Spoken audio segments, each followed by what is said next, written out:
Bismillahirrahmanirrahim. Assalamualaikum warahmatullahi wabarakatuh. Selamat sore, salam sejahtera untuk kita semua. Puji syukur kepada Allah Subhanahu wa taala, selawat kepada Nabi.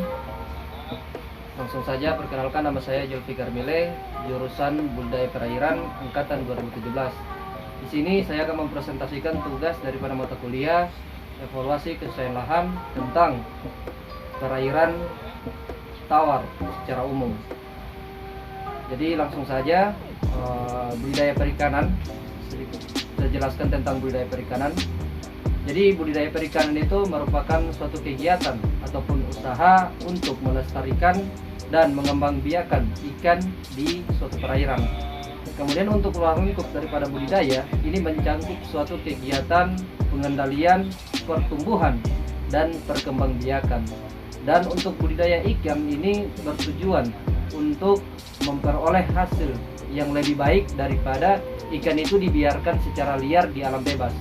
Kemudian untuk budidaya ikan di Indonesia ini terutama diselenggarakan di kolam atau dibudidayakan di kolam, di tambak air payau, sawah, dan keramba.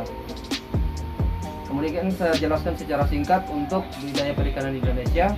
Jadi berdasarkan keterangan yang diperoleh hingga kini, kegiatan budidaya ikan di Indonesia itu bermula dari Pulau Jawa. Kemudian untuk tambak dan kolam sebagai tempat pemeliharaan ikan ada sejak zaman Kerajaan Majapahit. Kemudian untuk keterangan tersebut itu terungkap dari buku-buku hukum pidana utara Menawa yang ditulis sekitar tahun 1400 sesudah Masehi. Dalam buku ini antara lain disebutkan mengenai hukuman-hukuman terhadap orang-orang yang mencuri ikan di kolam-kolam. Kemudian khususnya mengenai tambak, diperkirakan sudah mulai dibuat antar tahun 1200 sampai dengan 1400. Orang-orang yang dihukum dikirim ke daerah pantai untuk bekerja di daerah Jawa, rawa, payau sambil menjaga daerah pantai. Itu sejarah singkat daripada budidaya perikanan di Indonesia. Kemudian untuk lokasi budidaya sendiri, lokasi budidaya ikan air tawar, yang pertama faktor lingkungan. Ya, faktor lingkungan yang harus kita perhatikan seperti tanah, temperatur, derajat keasaman ataupun pH, kemudian kandungan oksigen dan lain-lain. Kemudian faktor tersebut sangat mempengaruhi terhadap kehidupan biota air tawar seperti ikan, plankton, ganggang, dan zooplankton serta lain-lainnya. Kemudian untuk kondisi lingkungan yang sesuai dengan kehidupan ikan dan biota di perairan merupakan rantai makanan ikan, sehingga dapat meningkatkan perkembangan dan pertumbuhan ikan karena keadaannya menjadi subur. Kemudian untuk faktor-faktor lingkungan yang perlu mendapat perhatian dalam penentuan lokasi itu meliputi yang pertama keadaan air, keadaan tanah, kondisi topografi, kemudian keadaan geografi tanah atau ketinggian tanah, dan potensi sumber daya alam di sekitar lokasi tersebut. Nah, kemudian keadaan air. Budidaya ikan membutuhkan ketersediaan air yang cukup dengan kualitas yang baik.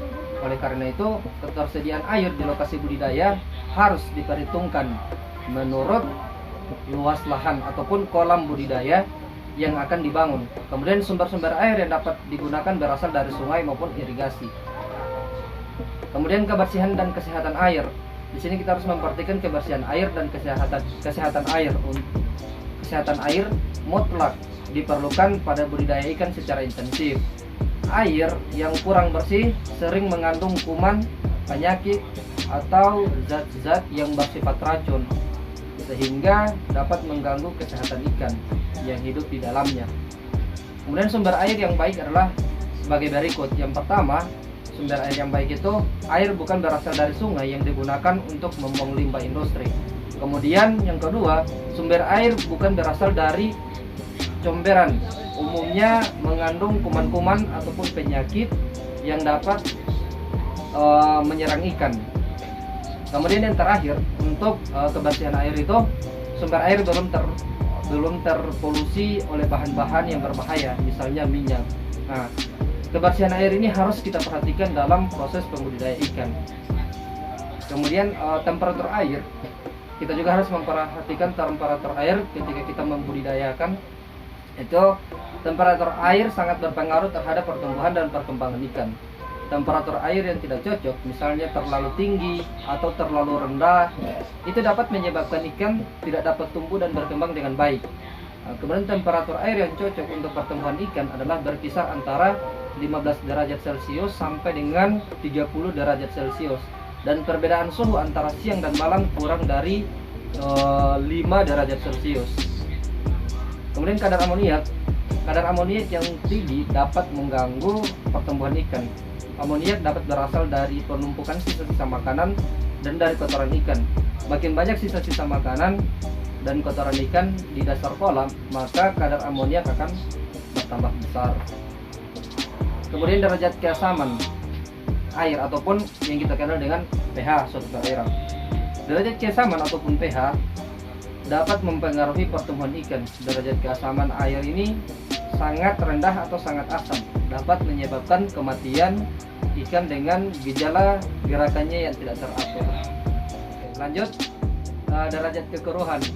Untuk derajat kekeruhan ini, air yang terlalu keruh dapat menyebabkan ikan mengalami gangguan pernafasan atau sulit bernafas karena insangnya terganggu oleh kotoran. Di samping itu, air yang keruh juga dapat menurunkan atau bahkan dapat melenyapkan selera makan karena daya penglihatan ikan terganggu. Kemudian kandungan oksigen. Oksigen sangat diperlukan untuk pernafasan dan metabolisme ikan dan jasad-jasad renik dalam air. Kandungan oksigen yang dapat mencukupi kebutuhan ikan dan biota lainnya dapat menyebabkan penurunan daya hidup ikan. Pengaliran air yang baik dan permukaan kolam yang selalu terbuka itu dapat meningkatkan kadar oksigen dalam air. Kemudian keadaan tanah. Keadaan tanah di lokasi budidaya itu perlu diteliti, terutama tekstur tanahnya atau penyusunan tanah dan tingkat kesuburannya. Kemudian tekstur tanah yang baik adalah tanah liat dengan sedikit berpasir atau perbandingannya itu 3:2. Tanah liat dan sedikit berpasir itu dapat menahan air dengan baik karena tidak mudah merembes keluar sehingga tidak mengalami kebocoran kolam. Kemudian untuk letak geografis tanah. Ini khususnya untuk ikan gurame, ikan nila dan ikan mas, itu pada dasarnya itu dapat hidup pada berbagai ketinggian tempat. Untuk pertumbuhan ikan yang baik, ikan memerlukan ketinggian tertentu. Seperti ikan gurame membutuhkan ketinggian tempat itu 50 sampai 800 mdpl atau meter di atas permukaan laut. Ikan mas itu berada di ketinggian 150 sampai dengan 160 mdpl dan ikan nila itu dari 0 sampai dengan 1000 mdpl. Ketinggian tempat lebih dari 1000 mdpl sudah tidak menguntungkan lagi bagi usaha budidaya perikanan ikan karena tidak dapat tumbuh dan berkembang baik karena suhu udaranya itu sangat rendah yang tidak sesuai dengan kehidupan daripada ikan tersebut. Dan yang terakhir, sumber daya alam di sekitar lokasi budidaya. Jadi kekayaan sumber daya alam di sekitar lokasi budidaya dapat dimanfaatkan untuk memenuhi efisiensi usaha budidaya, proses produksinya. Oleh karena itu, lokasi perikanan yang dipilih harus memiliki kekayaan sumber hayati yang dapat dijadikan sebagai pupuk untuk meningkatkan kesuburan kolam. Misalnya pada lokasi tersebut banyak sumber-sumber biota perairan atau jasad renik dan lain-lain sebagainya yang bermanfaat untuk makanan ikan seperti protozoa, ganggang, plankton, cacing dan lain-lain. Kemudian ketersediaan sumber daya manusia di sekitar lokasi juga sangat dibutuhkan, pemeliharaan ikan, kemudian penjagaan, keamanan dan lain-lain. Kemudian faktor